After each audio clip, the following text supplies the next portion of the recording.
Most women believe that the best way to stay healthy after 70 is to stay alert, to keep up with every test, every scan, every screening that promises safety. For decades, we've been told that vigilance equals protection, that saying yes to every test means we're doing everything right. It sounds responsible, it feels proactive, and it seems like the smart way to protect the years ahead. But what if the truth is quietly the opposite? What if, after a certain age, some of the very same tests that once kept you safe begin to take something from you instead? Your energy, your comfort, even your peace of mind. In my 30 years of working with women through menopause, aging, and every stage beyond, I've seen this pattern unfold again and again. Women who trusted the system, who followed every recommendation, who never missed a checkup, and still ended up feeling trapped in a cycle of unnecessary testing. These are women who went looking for reassurance and found only more anxiety, more follow-ups, and more waiting for results that rarely changed a thing. After 50, your body follows new rules. Your metabolism, recovery, and hormones shift, yet the medical system often keeps applying the same playbook it uses for younger women. When that happens, what was once prevention can quietly turn into pressure. Tests that once brought peace now bring fear, and a healthcare routine that was meant to protect you can begin to wear you down. That's why it's time to question, gently but firmly, what truly serves you and what simply repeats old habits. You have the right to ask questions before agreeing to any test, to ask what it's for, what it risks, and what it truly adds to your life. Welcome back to the Female Health Podcast, where we uncover the truths women deserve to know, truths that help you make calm, confident choices about your own health. I'm Dr. Lia Parker, gynecologist and intimate health psychologist, and for more than 3 decades, I've been helping women navigate the hidden changes of aging with clarity and compassion. Before we begin, I'd love to hear from you. Tell me in the comments where you're watching from and your age. I'm always amazed by the incredible women who join this conversation from all over the world, because today we're going to explore something that every woman over 70 needs to hear. We'll look at the 5 medical tests most often ordered automatically, the ones that sound harmless, even helpful, yet may quietly be doing more harm than good. I'll explain what they are, why they can become risky after a certain age, and how you can talk to your doctor with confidence. And at the very end, I'll share the single question that has helped more of my patients than any test ever could. So stay with me, because what you'll hear today might completely change the way you think about routine medicine, and it might just protect your health more than another scan ever will. For many women, it begins as a simple reminder. Maybe it's a letter from the clinic, a nurse's gentle nudge, or a note that pops up during your yearly appointment. It's time for your mammogram. You've heard it for decades. The message that being responsible means keeping up with your screenings, that catching something early is always better, and that saying yes is simply what a smart, health-conscious woman does. But after 70, the truth is not as straightforward as it once seemed. What was once considered the safest choice may now deserve a second look. For many women, continuing with routine mammograms after 75 may not protect them at all. In fact, it can sometimes cause harm, not because the test itself is dangerous, but because of what happens after the test. I've seen it many times. A woman who feels perfectly healthy goes in for her routine screening, expecting reassurance. A few days later, the phone rings. The clinic says, "We saw something, we just want to double check." That one sentence can change everything. What follows is usually a series of appointments, another scan, then perhaps a biopsy, sometimes even surgery. And when the results finally come back, the so-called something often turns out to be slow-growing or harmless, a change that would never have affected her natural lifespan. The reality is that as women age, the tissue in the breast changes, and those changes can appear suspicious even when they're benign. The machine can't tell the difference between something harmless and something harmful. But once an image shows even a shadow of concern, protocol demands that it be investigated. That process, the waiting, the testing, the fear, takes a real toll. Studies now show that in women over 75, mammograms often detect cancers that are so slow-growing they would never have caused harm, while the treatments that follow can reduce quality of life and increase complications. Surgery, radiation, and chemotherapy carry greater risks for older women, and the survival benefit is often minimal. In many cases, the test creates anxiety without adding years, only more worry and more medical intervention. This doesn't mean you should reject mammograms entirely. It means you should feel empowered to ask questions before you say yes. The first question is, given my age and overall health, would finding something on this test actually change my lifespan? The second question is, if something small appears, is it likely to harm me, or would it simply cause unnecessary stress? And the third question is, if treatment becomes an option, what would that treatment involve for someone my age? These are not rebellious questions, they are responsible ones. They help you and your doctor decide what truly matters to your health right now, not what mattered 20 years ago. Because your goal today isn't just to detect illness, it's to protect your peace, your time, and your comfort. And as we move forward, keep this in mind: the tests that once saved lives at 50 can begin to steal quality of life at 75. In the next part, we'll look at another procedure that many women still accept automatically, one that's performed in hospitals every day, but that carries far greater risks for older women than most are ever told. Stay with me, because this next test is one you'll want to think twice about before scheduling. It hides behind the word routine, yet for many women it can become far more dangerous than expected. For many women, the next test on the list feels as ordinary as getting your blood pressure checked. Your doctor brings it up casually during an appointment. Let's schedule your colonoscopy. You nod because that's what you've always done. It's the responsible thing, the preventive thing.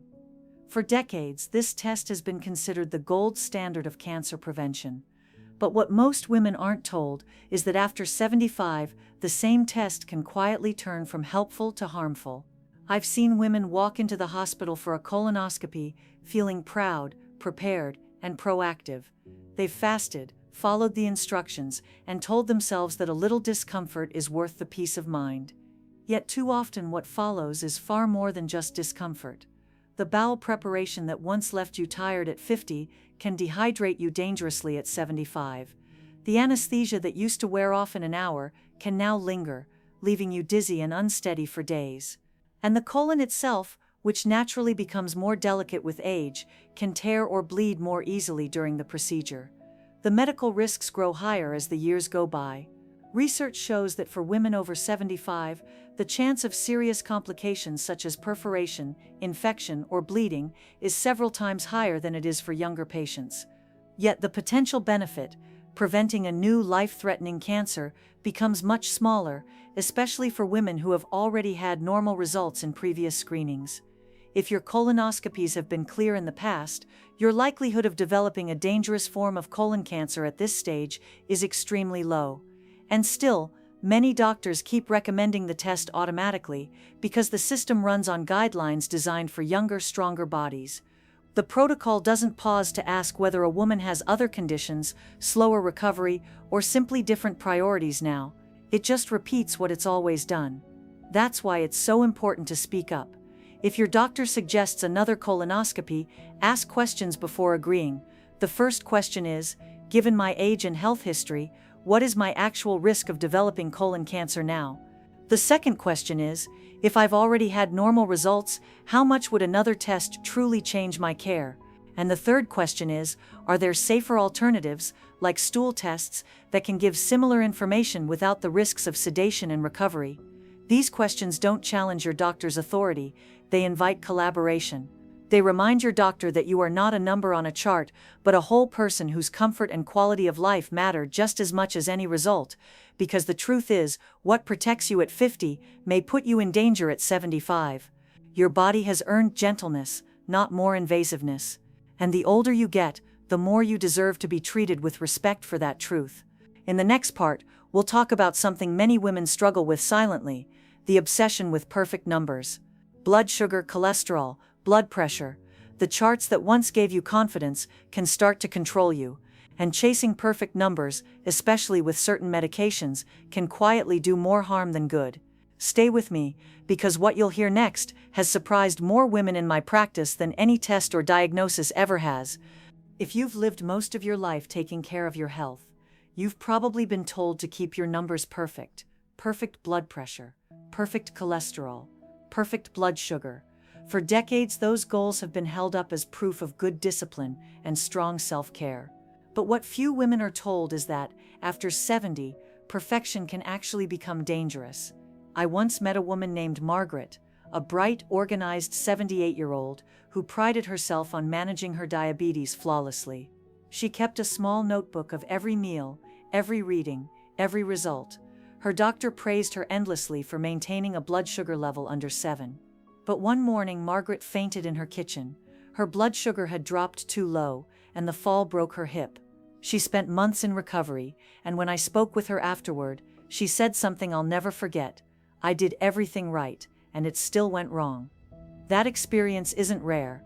As we age, our metabolism, liver and kidneys process medication more slowly. Our bodies become more sensitive to the very drugs that once kept everything under control. When older women are pushed to maintain the same tight blood sugar targets as younger adults, usually below 7.0, it often leads to dangerously low sugar levels, dizziness, confusion, and falls. Multiple large studies have shown that overly strict glucose control in older adults increases complications and can even raise the risk of death. The same applies to other so-called perfect numbers. Low cholesterol isn't always better when medication side effects include fatigue and muscle pain. Low blood pressure may sound healthy, but can leave you lightheaded and prone to fainting. The truth is, what doctors consider ideal for younger adults can become far too aggressive for women over 70. That's why the goal after 70 isn't perfection, it's balance.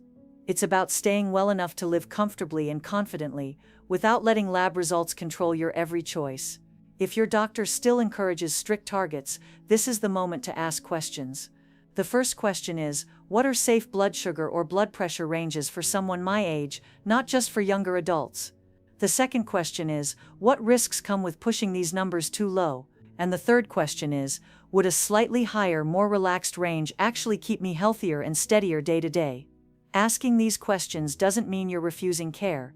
It means you're shaping it. It means you're making choices that fit your body as it is now, not as it used to be. Because staying healthy at 70 isn't about chasing numbers on a chart. It's about staying awake, alert, strong, and safe in the body you've earned. And while those numbers can quietly trap many women, there's another kind of trap that's even more deceptive, the one that begins not with a diagnosis, but with a screen. It's the just to be sure test that turns into a maze of scans and appointments, all promising peace of mind, but often delivering the opposite. Stay with me, because in the next part, we'll uncover the truth about the tests that never seem to end, and why stepping away from them might be one of the healthiest choices you can make. It often begins with what sounds like a harmless suggestion. A doctor looks at your file and says, "Let's do a quick scan, just to be safe." Those 5 words can sound so gentle, so reassuring. After all, a scan feels simple. No surgery, no recovery, just pictures. But what many women don't realize is that one scan often leads to another, and before long they find themselves caught in what I call the loop of reassurance, a loop that rarely ends and never truly brings peace. Here's how it usually unfolds. You go in for that just to be safe scan. Maybe it's a CT, a PET scan, or an MRI. The results come back, and your doctor says there's a tiny spot, something small, probably nothing, but it should be checked. That phrase, "should be checked," becomes the beginning of weeks or months of worry. There's a follow-up scan, then a biopsy, then perhaps a referral. And each new test leads to another, until you're living from one phone call to the next, waiting for updates that rarely change anything meaningful about your health.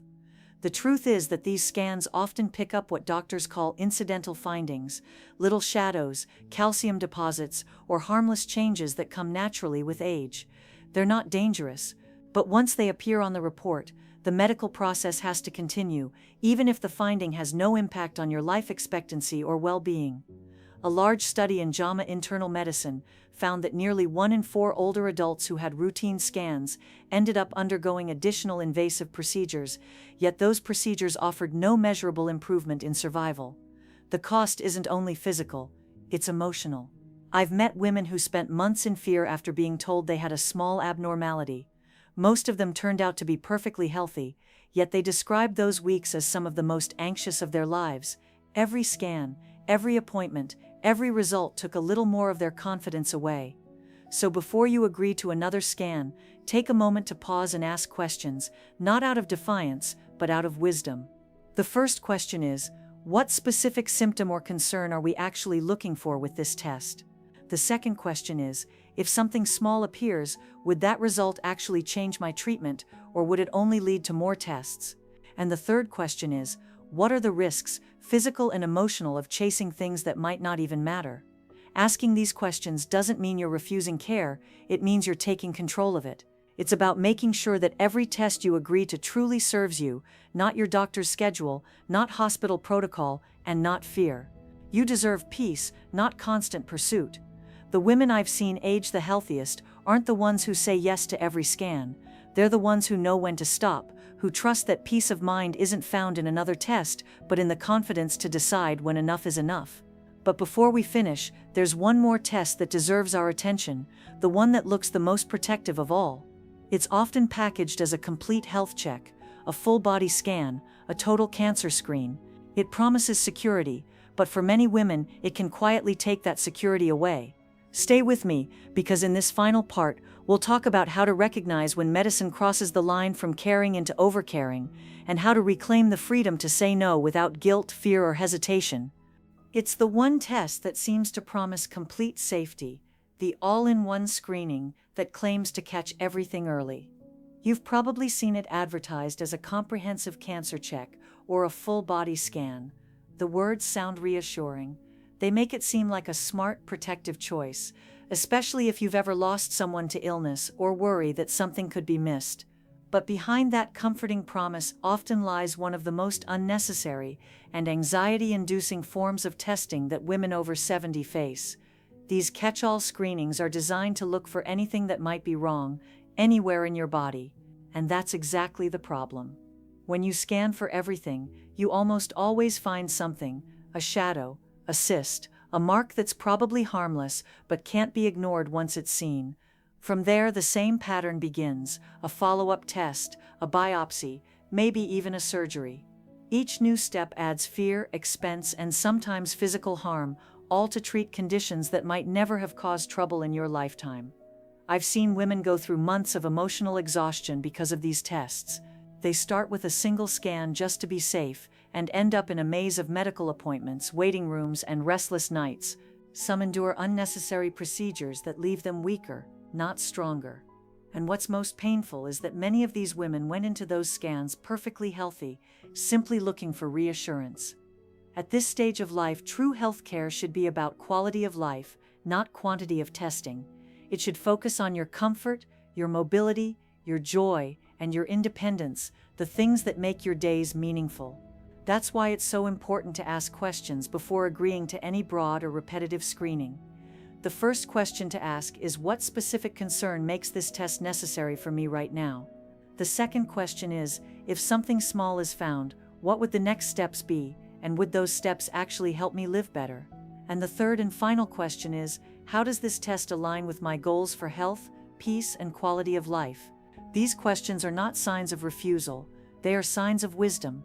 They tell your doctor that you value thoughtful care over routine care, and that you understand medicine should serve your life, not dominate it. Because after 70, it's not about doing everything possible, it's about doing what's worth it. And now I'd love to hear from you. Tell me in the comments where you're watching from and your age. It always amazes me how many incredible women join this conversation from all over the world. If you'd like me to create a complete guide on medical decision-making after 70, with my full list of questions, safer alternatives, and real examples from women I've helped, let me know in the comments as well. Your stories and feedback help shape what I share next. Remember, protecting your health doesn't always mean adding more tests, more pills, or more appointments. Sometimes it means learning when to pause, when to ask, and when to trust that less really can be more. Every choice you make, every decision to rest, to recover, to question, is part of your care, and that kind of care lasts far longer than any result ever could. Because after 70, the strongest medicine isn't found in a machine or a monitor. It's found in confidence, the quiet knowing that your health belongs to you.